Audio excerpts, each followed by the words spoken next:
pessoal, seja bem-vindo e bem-vinda a mais uma aula sobre o mercado de Forex. Hoje eu quero falar a respeito de um assunto muito interessante que eu até coloquei o nome de índice de probabilidade relativa. É comum as pessoas colocarem alguns nomes em setups que eles criam. E assim, baseado em topo e fundo histórico que eu opero no gráfico mensal e semanal, uma vez a pessoa perguntou para mim assim: William, mas como é que você vai traçar onde exatamente essa moeda vai parar? E daí eu escrevi para ele que isso era um índice de probabilidade relativa e é por isso que eu criei esse nome, índice de probabilidade relativa. Então eu vou mostrar para vocês na prática o que é esse índice de probabilidade relativa que eu criei, tá certo? Então vou mostrar nos gráficos aqui, assim, vamos fazer, na aula anterior nós vimos topos e fundos históricos, porque temos que operar em topos e fundos históricos, e hoje eu vou mostrar para vocês como traçar então esse índice de probabilidade relativa que as pessoas têm me perguntado. Vamos aqui então ao gráfico para mostrar para vocês. Então vamos usar aqui a moeda AUD-NZD para traçar uma linha de índice de probabilidade relativa, tá bom, pessoal? Ó, por exemplo, quando você resolve traçar um topo e fundo histórico no gráfico mensal, o primeiro passo que você vai fazer é procurar o preço da moeda nos últimos 4 ou 5 anos.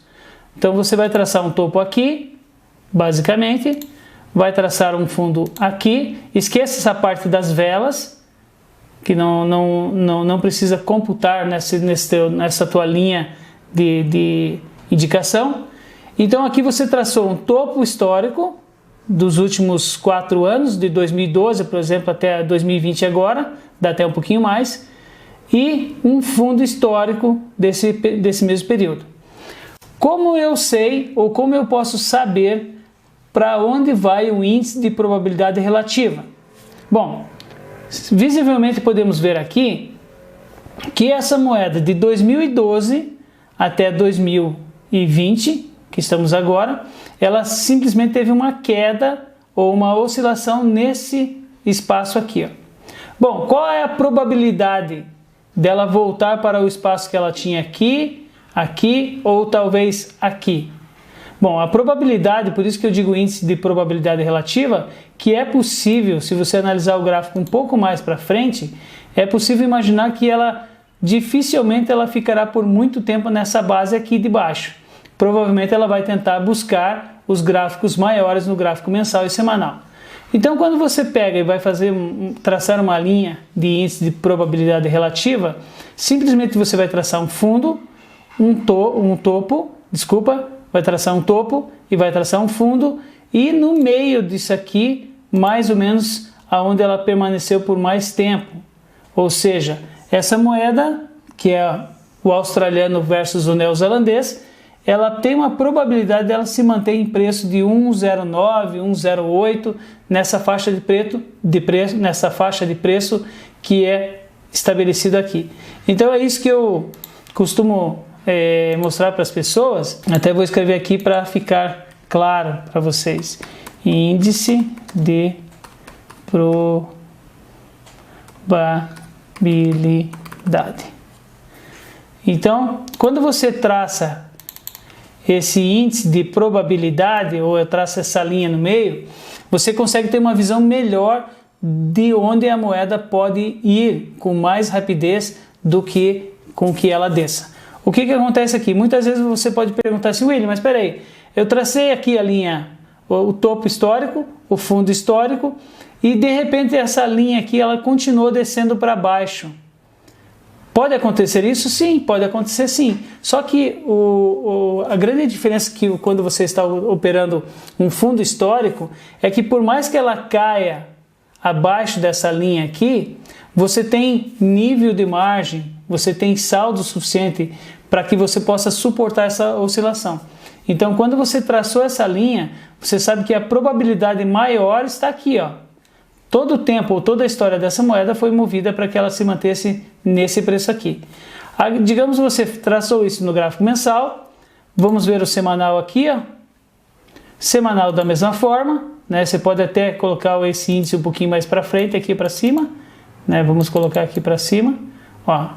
O índice de probabilidade dele de subida também se manteve para cá. Então é provável que o índice dele continue no meio dessas duas. Perceba então que quando você tem uma visão melhor do gráfico, no gráfico mensal e semanal, a probabilidade de você acertar seu trader é muito maior do que você operar no gráfico menor. Por que eu sempre analiso os gráficos mensal e semanal?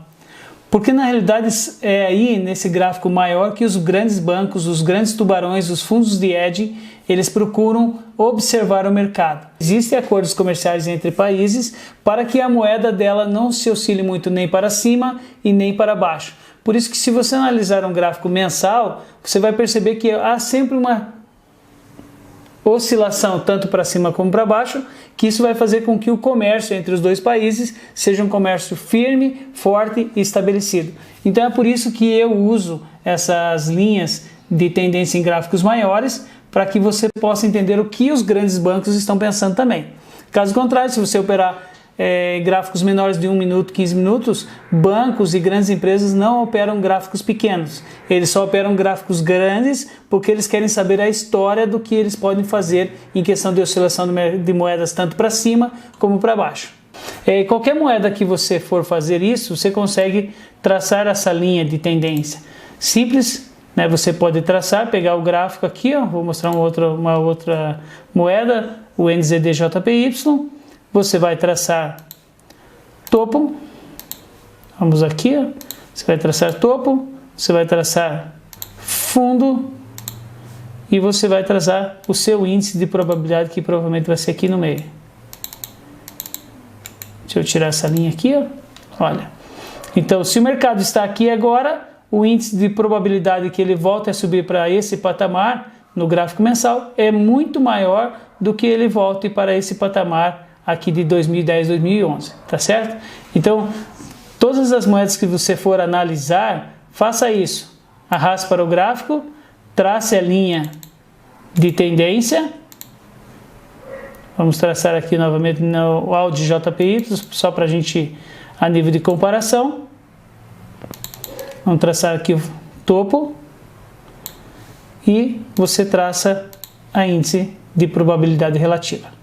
Lembrando a vocês que essa não é uma análise grafista que eu estou fazendo. Aqui eu simplesmente usei como exemplo você olhar o gráfico para que a pessoa possa entender o que é um fundamento daquilo que as grandes empresas e os grandes bancos estão pensando. Então os grandes bancos, quando olham um gráfico, como eu estou olhando aqui um gráfico mensal e semanal, eles estão vendo as oscilações que teve essa moeda durante todo esse período. Lembrando que cada vela dessa aqui do mercado, ela corresponde a um mês de mercado.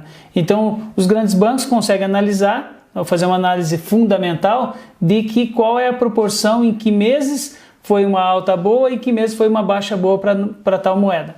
Então, isso é importante para você. Não é que eu estou fazendo uma análise gráfica aqui dessa moeda em si, mas sim fazendo uma análise fundamental com aquilo que os governos estão pensando e as grandes empresas. Isso, por que é importante você analisar então esses gráficos mensal e semanal?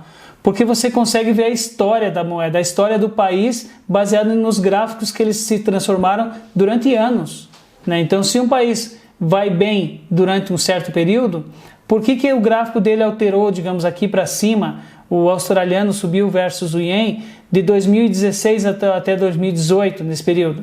É que provavelmente as exportações da Austrália foram maiores do que as importações contra o Japão. Então, provavelmente a moeda deles ficou alta aqui, em sentido de ter uma análise fundamental da notícia do que foi o período de 2016 a 2018 na Austrália.